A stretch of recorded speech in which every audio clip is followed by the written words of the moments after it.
Skateboarding has always been fascinating to me. From 10 years old, watching my brother and his friends go X Games mode in the basement, to going X Games mode with my brother last time I visited him, it's taken up a substantial part of my life. Every summer, me and the boys were at the park more than our houses. Every winter, we were at the closest indoor skate parks we could find. My mom can drive us there if your mom can pick us up. I was enthralled as a child, dedicated as an adolescent, maybe a little distracted as a teen, but my adoration for it never went away. As I've been reminiscing about my childhood skateboarding, I was appreciating many things about it, mostly the friends I've made from it. But I also found myself admiring just how impactful skateboarding has been for my appreciation of music and art, something incredibly entwined with skateboarding's culture and yet so rarely appreciated. The subculture that has continuously grown from it carries with it an expansive gallery of artistic contribution. With its decades of evolution and its ever-changing perception from the public eye, one thing has seemed to constantly form from the subculture the most: its creative exploration. In this video, I want to talk about artistic expression within the community, its portrayal in film, and precious relationship with music. So, come on and join me. Let's go do some kickflips, and don't worry, I'm not going to call you a poser. I'm Andrew Marsden, and this is Skateboarding, and its artistic entanglements.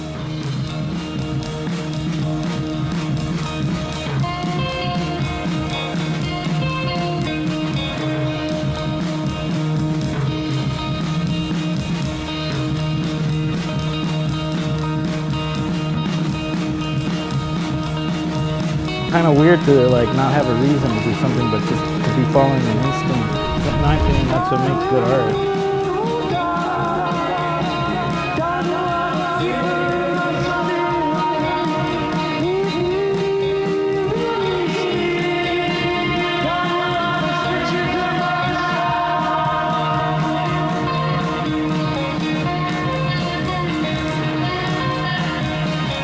It was very clear from the start Ed was a creative individual, and his creativity, we look at where he's gone now through his skateboarding, through his art, through his photography, and it's like he's just living that creative life. It's really neat to see that and see how skateboarding can empower someone to go forward on that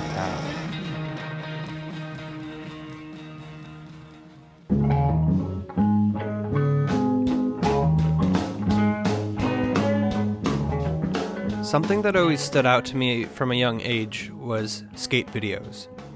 They were just so unique, so rhythmic, and carefully crafted. The formula for them was easy to digest: an intro with all the skaters, them eating shit, them landing shit, them being crazy dipshits, all to some banging music. Each skater gets a part, each part gets a song, each part ends with the best trick. Like any art form, there's general adherences to form: how it's filmed, what equipment is used, how it's paced, how loud the music is, how loud the skateboard is. The VX1000 has the best microphone for skateboarding. Use that camera. With notable videos breaking conventions and expectations of the tried formula, even the safer videos still deliver on the promise to show a clean and concise edit of great skateboarding, whether it be pro skaters from a company or a group of friends. The best part about it was that everyone wanted to make their own skate videos. Every group of friends had a filmer. Can you guess who it was in my friend group? That's unique. I don't think there's any other subculture or clique in any high school that has as big of a video archive as the skateboarders do. The culture is on tape, all of it. It birthed people like me into documentarians before we even realized. Slowly, I upgraded my camera setup, and slowly I became more and more invested in making a great skate video. Spoiler alert, I was constantly partying and never made a full-length skate film like I had wanted to, but the vision was there. I owe everything to skateboarding. All creative outlets and artistic ventures I set forth came from the seed that skateboarding had planted in me. The artistic expression that lies within the thousands and thousands of skate videos is still self-contained to the community. I understand that they don't offer as much to people that don't actually skateboard. But the artistry expands outerly, and vastly so. The world of deck graphics is iconic in its own right. Often collaborating with great artists and photographers, shopping for a new skateboard is like being an art collector. Many skateboarders acquire brand loyalty solely based on the style of art. Even the design and style of clothing has been greatly influential and allowed skate companies to evolve into successful art houses and even tastemakers. Magazines being monthly exhibits of the constant flow of photography and graphic design. There's creativity at every kick turn. People like Ed Templeton, people like Mark Gonzalez, Atiba Jefferson, everyone over at Alien Workshop have found immense artistic validation within and beyond the community, culminating the vision of skateboarding they saw. And with its growing popularity, Hollywood culminated the vision of skateboarding they saw. Could you take a drag off the cigarette, please? This tastes like crap.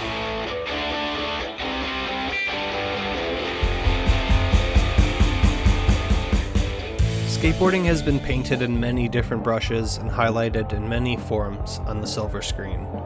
In my youth, movies like Grind and Lords of Dogtown gave me skateboarding through narrative, something skate videos just wouldn't make sense to have. While Grind focused on the corporate aspect of skateboarding and the idea that true success was found in establishing sponsorships and winning competitions, Lords of Dogtown gave a more fictionalized retelling of the roots and origin of skateboarding, focusing on the pioneers Alva and Peralta. These weren't fantastic movies. They were layered in cliche and forgettable performances. What they came down to in the end was, here's a skateboard movie, go to Blockbuster, pick your nose, rent it, and repeat, and we did that a lot. But around the time I was 14, I discovered Kids, written by Harmony Korine, who has a deep and rich relationship with skateboarding, and shows it in full color in this film. Kids was a brutal and honest story delivered in dangerous doses. It was about the kids, not the skateboarding. And I think that's what was so connective for me. Bending in and out of an intense narrative and controversial theme, the grounding connection between these kids was they were just punk kids skateboarding. Skateboarding wasn't their identity, it was just a thematic mold. A lot of people have noted mid-90s similarity to Kids, and while I get it, I don't personally see too egregious of an overlap, besides them taking place in the same era and their same slice-of-life atmosphere. I really related to mid-90s. I think probably more than any other film I've ever seen. I saw a lot of myself in Stevie, and I think Jonah Hill did a fantastic job with his directorial debut. Both of these films, I think, paint the social importance of skateboarding the best. There's truth in them, as ugly as the truth can be. There was also Minding the Gap, and it was a recent documentary from Bing Liu that showed his friends and himself growing through the years and shed light on some common themes that took place in their home lives. It really resonated with me because, like Bing, I too have a decade's worth of video archives of my friends and I growing up together. The honesty in storytelling, whether documentary or fiction, cements these films as culturally significant, I think within and beyond the skateboarding community. Overall, skateboarding is represented fairly well in film. Through story greatly, but also craft, often adopting the handheld and found footage aesthetic and their appropriate use of music, rhythmically pacing these films. And that's immensely reminiscent of skate videos.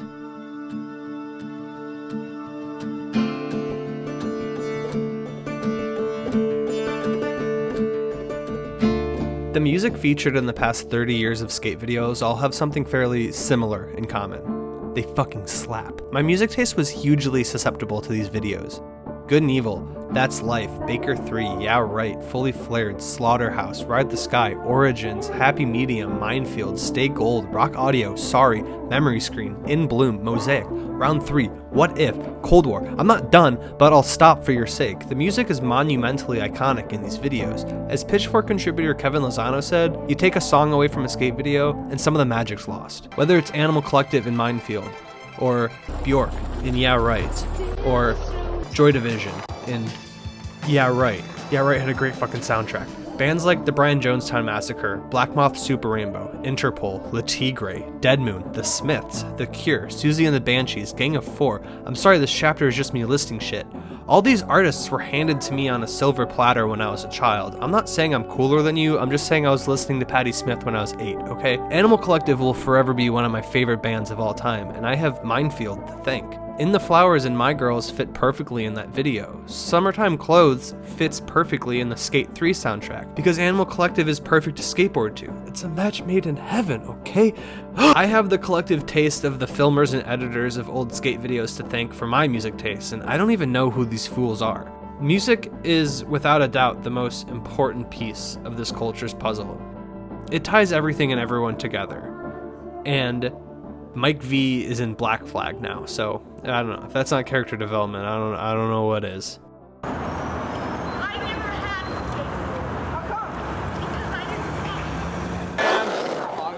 a skateboard. How come? Because I didn't Skateboarding gave me a lot in my life. The art and music were heavy inspirations that will continue to show in almost anything I make, but I'd be remiss if I left it at that. It's given me so much more. The friendships from those periods in my life were the purest form of belonging I think you could have at that age. It didn't matter who you were. If you were a soccer player, a heavy metal kid, a stoner, the emo kids, the athletic kids, it didn't matter who anyone was as long as you were skating. It was truly the most diverse club to be in, and it still is. And that will always be one of the most beautiful aspects of it. The true unifier. I appreciate everything about that community, and the creativity that's constantly birthed into it is truly special. Thank you for sticking around with me. If you liked this video and want to see more from me, consider subscribing. If you didn't like this video and would prefer to see less of me, then I would recommend not subscribing. I'm Andrew Marsden. I did a kickflip in 2009, and it's been downhill ever since. Good night.